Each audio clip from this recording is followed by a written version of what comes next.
And hello, everyone. Welcome to a brand new year of the governance update from VLGA Connect. Stephen Cooper is with me. Hello, Stephen. Happy New Year to you. Hello, Chris, and the same back at you too.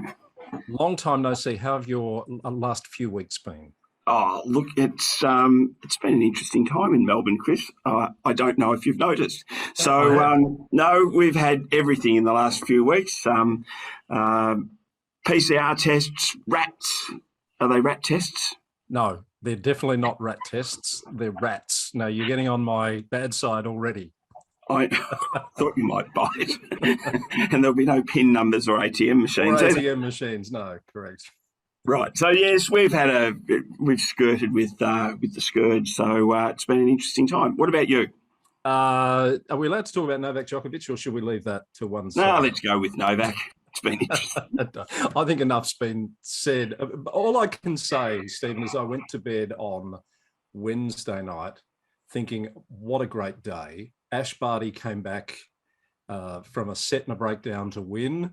Thanasi Kokkinakis came back from a set and a breakdown to win. I thought, this has been a great day. What could top this? Little did I know when I woke up on Thursday morning that they'd barred Novak from entering the country. And I've got to say, I started singing Little Old Fashioned Karma in my head, which is an old Willie Nelson song, which I used to love and I love again. I'm glad you're interested in what happened on the court, Chris. I was sort of musing about always the hope when these things happen that no matter what your personal views are, that the decisions are administratively sound rather than politically popular. And I think the federal court will make its decision on that.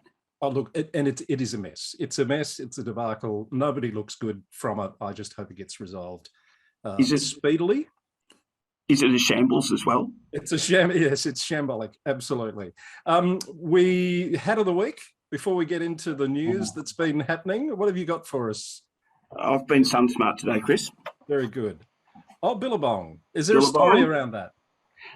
Yes, it was actually, and I can't think of the exact age. It was gifted to a child in our household over 10 years ago, and it seems that I am the person remaining who likes this hat most.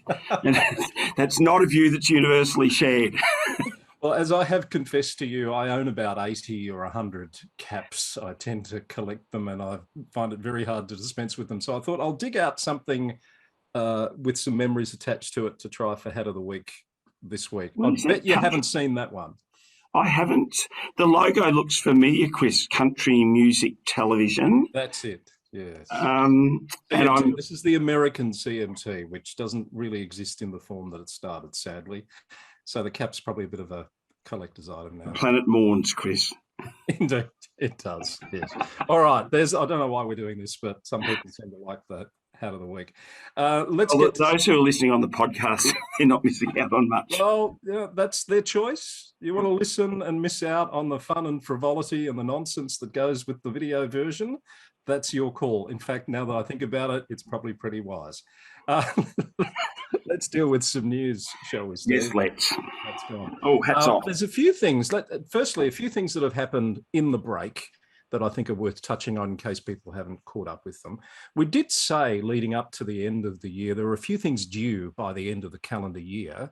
The setting of the rate cap, which we'll talk about in a second, and the determination of allowances for councillors, mayors and councillors in Victoria was due by the end of the month. And we found out just before Christmas that will now not happen until the second half of this year, which I don't think surprised you because you'd been involved in some discussions, some consultation meetings about this very late in the piece, hadn't you? Yeah, the Remuneration Tribunal, Chris, had reached out to the peak bodies for some pretty detailed conversations about what the role actually entails, some comparisons. And I knew that early in December they were still making inquiries further to that. So in the way that these things work, it's not surprising that there's no determination, and nor should there be if the tribunal's feeling that they don't have the information. Yeah, fair point. There's probably a lot to get their head around. So just to bring people up to speed on the process here, it was the 17th of June when the Minister asked the tribunal to make that first determination. They had 6 months to do so. Because that determination wasn't made by 6 months, which would have been the 17th of December, the ultimate determination will be backdated to the 18th of December 2021, if you're following me. So they'll make a determination in the first 6 months of this year, whatever that is. It will apply from last month, the 18th of December. Yeah, and I mean that's tough for people if there is indeed an increase, who might be less well off, but ultimately seems quite sensible. And I was thinking about the people working in the finance departments at councils who are probably thinking, well, there's a job we're going to have to do. So you just get it on your list, folks. You need to be prepared. It's coming. And those people are usually pretty good at that sort of stuff. They do their math quite well. Oh, they just have a spreadsheet, don't they? Just plug it in and it tells them what to do. Yeah, I'm sure it's not quite that simple. So that's one thing. The rate cap, as I mentioned, was due to be set by the end of December, and duly was by the minister. It's been set at 1.75%. I think it was 1.5% for this current year. There's been a lot of talk about it being insufficient, etc. I don't think, given everything that's been happening in the broader economy, anyone should be too surprised by that number. Steve, what say you? I agree, Chris. The process, of course, is that the minister relies on advice from the Essential Services Commission. And I suspect because people were away and the ESC couldn't post its advice until after the minister had made his determination, I was only able to find that piece of advice in the last few days. It may have been there. I don't know. No, you're right. It wasn't. I looked for it as well. It's just. Oh, good. Yeah. So it was provided to the minister in the last week of November. He took 3 or 4 weeks to make a determination, and that came out, I think, the 20th of December. I think in that sense, Chris, there was no surprises. The advice the previous year had been the Essential Services Commission talk about the importance of consistency, talk about a consistent, and they spoke last year in the first year of COVID about the importance of the increase not being lumpy, that it should generally be taken over time. And it talked about a balance between, the ability of individuals to pay and the financial well-being of council. So, I mean, there's a whole lot of sort of structural issues around the capacity of councils to prepare for shocks such as COVID and other emergencies and being ready and able to step up, that probably fall outside of this and are a bigger sort of tax topic, if you like. But no great surprises in the determination. And of course, this all applies to the financial year of 2022-2023. So I think most have probably applied a bit of a rule of thumb in their early thinking of 2%. So there's probably a bit of adjustment that's happening. That's what I'm picking up. The other element to this that I don't think's been picked up on and talked about much is this review of the rate capping mechanism, which the government had engaged Grosvenor Performance Group to undertake this independent review, as is required under the Local Government Act, and it's the 1989 version of the Act. That report, as I understand it, was provided to the minister on the 20th of December with findings and recommendations. It's being considered by the government, and a response to that will be provided to the sector and to the public in 2022, is what they're saying on the local government website. Chris, my recollection of that review was that it was a quite administrative, mechanical review, if you like, in terms of the way that the ESC would gather information, the fact that a report needs to be provided to the minister, the timing. There is a larger question around, that we touched on just before, around the philosophy of rate capping and the impacts on the capability of local government to deliver both day-to-day and emergency type services as required to manage risk. I'm sort of not expecting that the latter would be dealt with in this report, but it would be useful if it gets as much of an airing as possible. So 2 things there, Steve. You're spot on. It was about the mechanism, not the philosophy of the rate capping framework. To be specific, it was considering whether the mechanism for setting a cap on rates is still appropriate, whether the relevant part of the Act is effective or needs to be amended.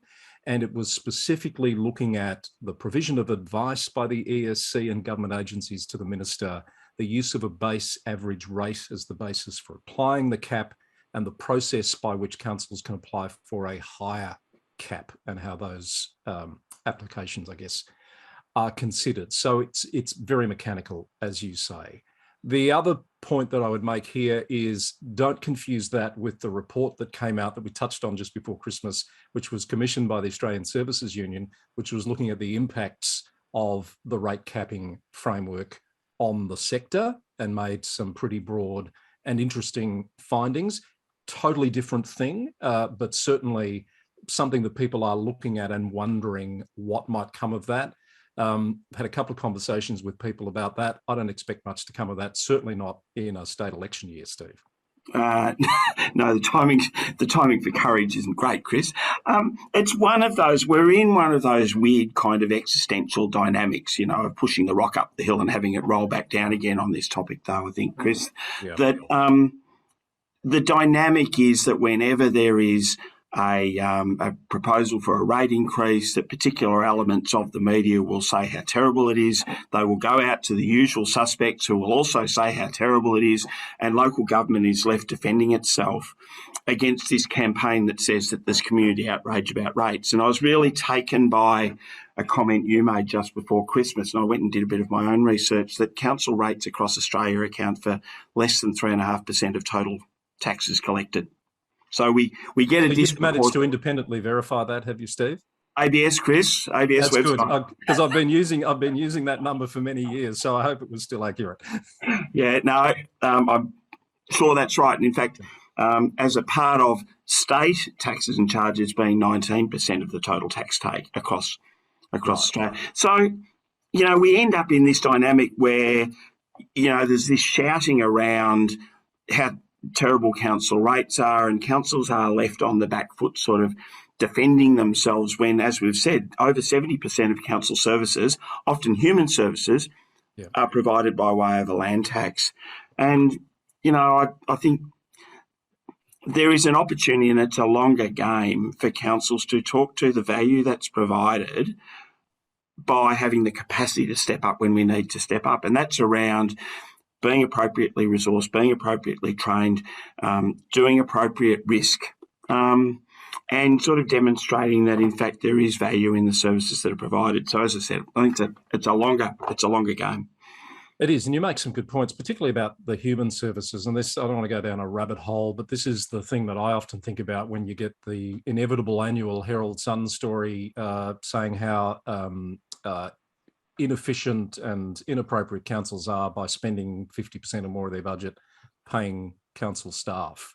As I've said before, I don't know how you deliver any of those types of services without having staff to do it. So, it'd be nice to think that just went the way of the dodo. But let's get back to the news list, shall we, Steve, unless you've got more to say on that?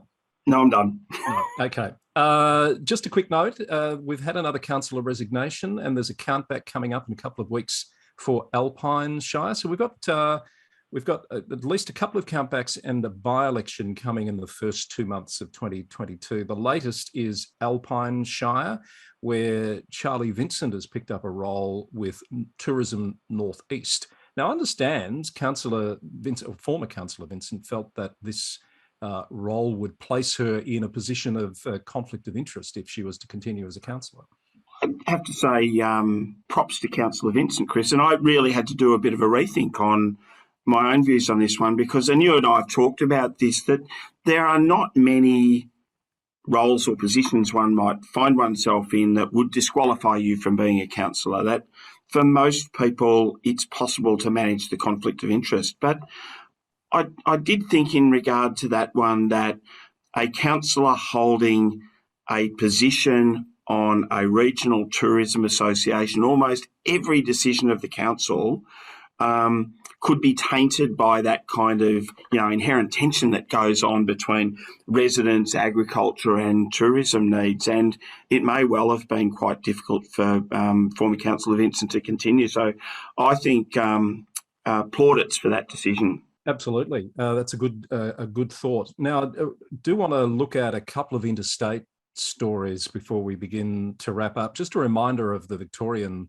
cultural review of the sector, the discussion papers out there. There's been a bit of talk about this, and the interview that Catherine Arndt and I did with Minister Sean Lean is available on YouTube. And I notice some people have been doing their catching up over the Christmas New Year break, because that's had quite a few views since we adjourned for the year. So that's there as quite a detailed discussion of why are we having this review and how can you, as a part of the local government sector, be part of it.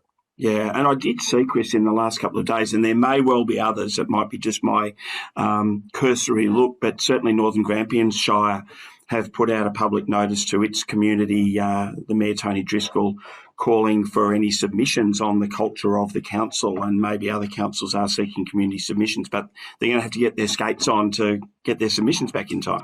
They are, because it's late February. I saw that as well, Steve, and I almost put a comment when I retweeted that, you know, all of the 79 councils should perhaps be part of that.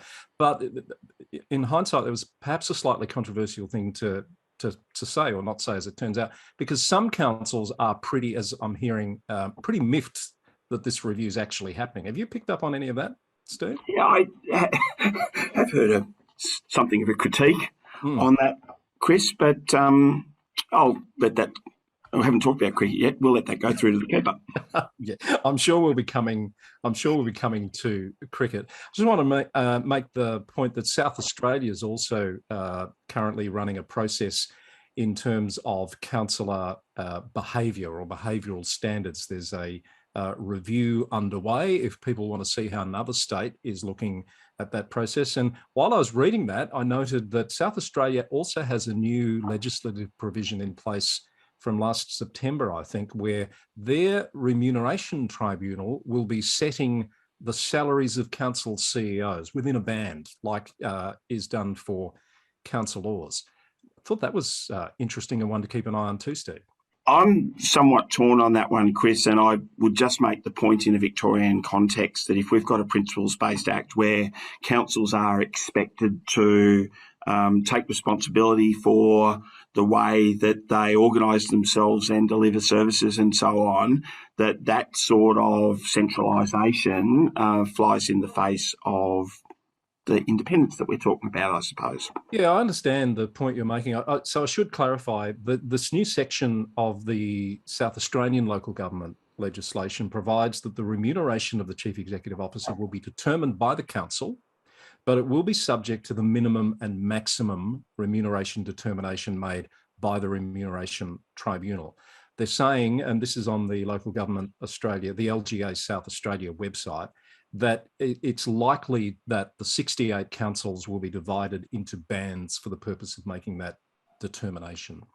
Yeah, and I'll go back to something we've talked about previously, Chris, that when that particular daily newspaper publishes the ranges of the salaries of CEOs in Victoria, there are no great surprises. And if there are so few.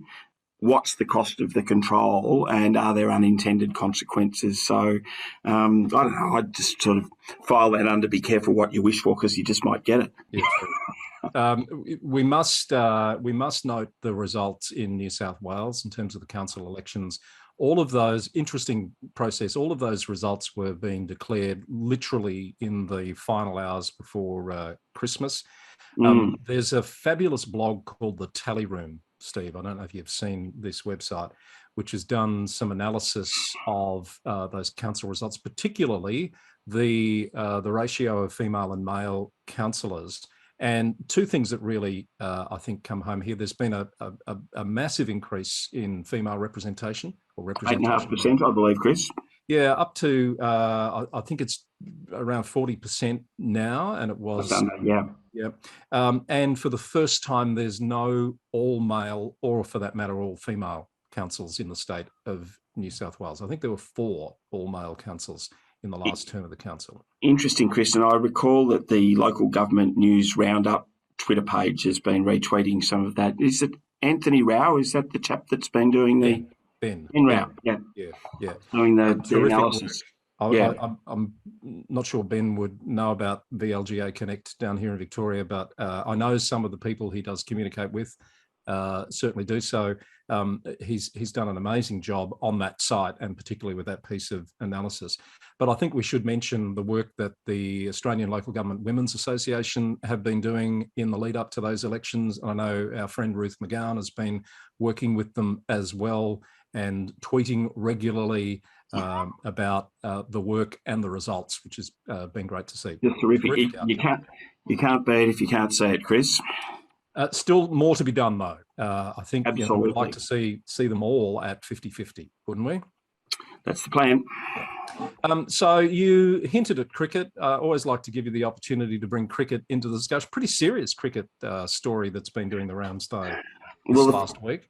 The flippant part that I didn't answer, Chris, was that I was at the test match on day 3 expecting to see a day's play, and I saw an hour and 20 minutes, but it was quite extraordinary. But on a more salutary note, we talked about a piece that Russell Jackson from the ABC wrote about junior cricketer or former junior cricketer who's now more senior, Jamie Mitchell.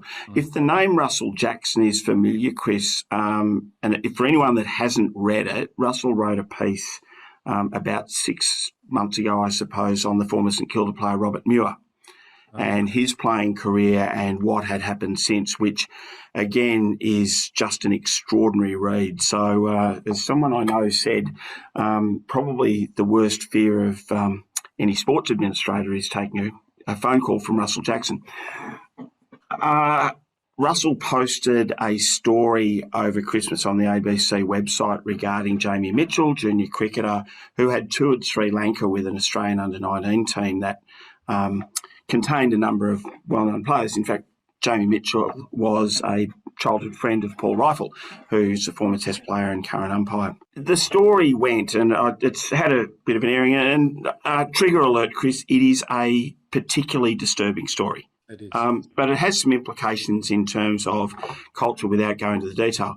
But the story is that Jamie returned from Sri Lanka in a distressed physical and emotional state as a consequence of inappropriate activity from one or more of the people in a position of trust oversighting the safety and well-being of that particular group. And there's an ongoing legal matter involving Cricket Australia, but it's actually worthwhile thinking about from a number of standpoints for councils in terms of duty of care and, managing wellbeing and managing complaints, I suppose, Chris. You did say it's disturbing. It is a disturbing read. I haven't finished it, Steve. It's quite long. I will go back and finish it. I started reading and just thinking, your mind goes in all sorts of directions. How can a situation like this occur and be allowed to fester for so long? And I mean, we can talk about organisations, Chris, but anything of this nature, the first and most important is that there are human beings who are hurt. And as long as, sometimes once something's happened, you can only make the best of a situation. But if we fall short of that, that's a problem. And where people don't feel that an issue has been appropriately dealt with, that hurt lasts for longer. And it's not only the individuals concerned, it's those who they know. I know Russell in his interview talked about the impact on Jamie's parents and the guilt and loss that they've felt for putting their son in that situation when they might reasonably have thought that he was in a very safe environment. One of the things that really struck me about it, Chris, was how things have changed. And we talk about organisational culture sometimes as being intergenerational, that sometimes a culture can live in an organisation, can live beyond the people who are in the organisation. And you and I were musing before about how common it was sort of back in those times, 30 years ago, that constructive dismissals were a way of dealing with an issue. Complaint would be raised and executives were almost expected to, bring the alleged perpetrator in and have a conversation that went along the lines of, well, would you like to resign, or we'll do this the difficult way? And at that time, that was an accepted way of doing business with minimal documentation. And I think it's really important to note that we've moved beyond that for a whole bunch of reasons, having an appropriate process, making sure that there is procedural fairness, that if there are systemic issues that they're dealt with, that becomes really important. And it would be a folly to think that, and I'm not talking about Cricket Australia in particular, but generally that is a way that organisations can deal with issues now. But it's the suggestion that that's what happened at that time. Yeah, it's a tricky one. Perhaps that's enough said, but those cultural observations, I think, are really important. And we do live in very different times now, don't we? Oh, look, we do indeed. The other, just quickly, Chris, the other one point that I thought was really important, again, this is a recurring theme in any of these issues, is the importance of trust in the investigating institution, that it's not enough to have a whistleblowing policy if people don't trust your organisation to make that a safe process. Yeah. And that's, again, an emerging theme out of that report.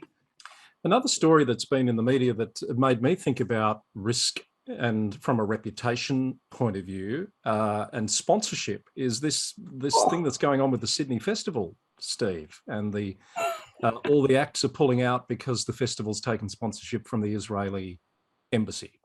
Now that's, some might think it's a huge leap, Chris, because we don't often expect a council to have a brouhaha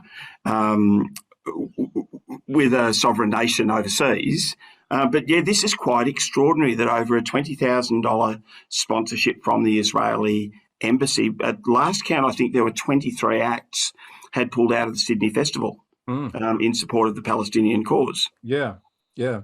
So, it's all getting very political when really it shouldn't. But I don't think it's that much of a stretch in these economic times to be considering, well, is it worth taking this sponsorship and thinking through the potential impacts of that? Most councils won't have to deal with anything on this scale, but it's not beyond the realms of possibility. Well, I think though, Chris, at a time, let's go back to rate capping, at a time where councils are looking to diversify their incomes, and particularly in the event space, where it's really important in terms of due process that the attributable costs and revenues from an event be itemised, that councils will be looking for external sponsorships. And it would be a good start, I suppose, to have a sponsorship policy because there are a range of risks. The minute you take a sponsorship, you are linking your brand to the brand of another organisation. So first off, even with,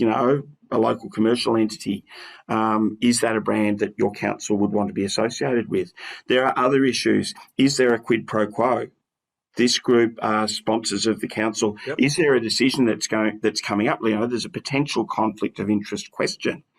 And a conversation that we've had with Hunt and Hunt lawyers, for example, and props to Tony Rowditch in terms of the nonsense that we talk about, Chris. There's an absolute clarity with this little exercise that Hunt and Hunt have no kind of editorial rights.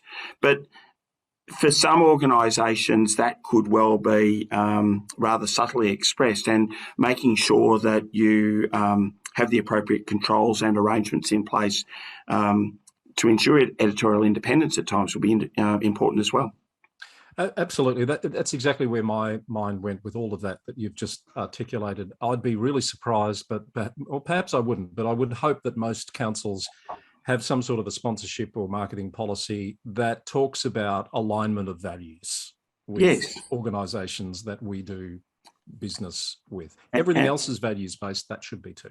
Yeah, and look, if someone was saying, where will I find one? I would go looking to the councils that run events. I would be gobsmacked if Melbourne, Port Phillip, Yarra, most of the Bayside councils you would expect would have some sort of sponsorship policy because that's part of the way that they've done business for a long time. Spot on. Completely agree. Steve, before we wrap up, that's been a bit of news to get through this week. Let's put the crystal ball in place now. What do you think will be the big themes of 2022 in relation to council governance? Oh, Chris. Actually, a bit of nonsense if I can start with, while I just desperately tread water trying to buy time. And it might be a theme anyway. I did notice during the week that the law case or the legal case launched by Spencer Eldon, who was the baby on the front cover of the 1991 Nirvana Nevermind album, failed. Yeah. So this was he made his case against the producers on the basis that he'd been subjected to ridicule because you could see his baby private parts on that album. And look, the law often gets it right, and that case was thrown out. So I think my first run on this topic, in answer to your question, it's a very circuitous route, is given some of the nonsense sort of, what would you call it, human rights, and there is an emerging kind of sovereign citizen, which has been around for a while, kind of legal case. I think nonsense legal cases will continue, or frivolous claims, but it does point to the importance from a governance point of view of acting off a good policy framework, acting for all the right reasons and in a measured tone, and not acting in a way that gives any sense at all that where decisions are to be considered that they've been predetermined. That would be a really key governance theme for me, Chris. Okay, I've got What about you? Yeah, mine is very much election focused. State election, federal election this year, councillors potentially looking at run. Some already have declared running for state or federal office. Councils, I think, out there competing for funding and commitments from all levels, all parties, all players. There's only so much money to go around, but it seems to me that everyone's going to be out there cap in hand looking for funding for their big projects this year, and they're not all going to win. So that's going to be an interesting space to keep an eye on. It will be. And Chris, can I just make one plea? And I've mentioned this before. Can we hold other levels of government to account to pay attention to council plans when they're allocating grants? Yeah. Because I think where councils make a council plan and then are expected to dip in for projects that weren't in the plan because of election promises, good governance suffers. That couldn't happen, could it? Who knew? Commuter car parks come to mind. Oh, all right. And the Thanks, rest. Steve. I think that's all. I think that's enough for our. It's been a workout. So. That's been a workout for our first week back. You can't be off to the cricket. Are you going to the tennis? I don't think so. I think we're spending a bit of a quiet time now, Chris. Oh, very good. All right. Well, I won't see you there. No, well, you enjoy. I'm hoping to get to some, although we watch these COVID numbers very closely. Thanks, Steve. Talk to you next week. Cheers, Chris. Well done. Steve Cooper, Chief of Staff of the VLGA. That's the governance update, our first week back for 2022, with our heartfelt thanks to Hunt and Hunt lawyers and to you for listening and or watching. We'll see you again soon. Bye for now.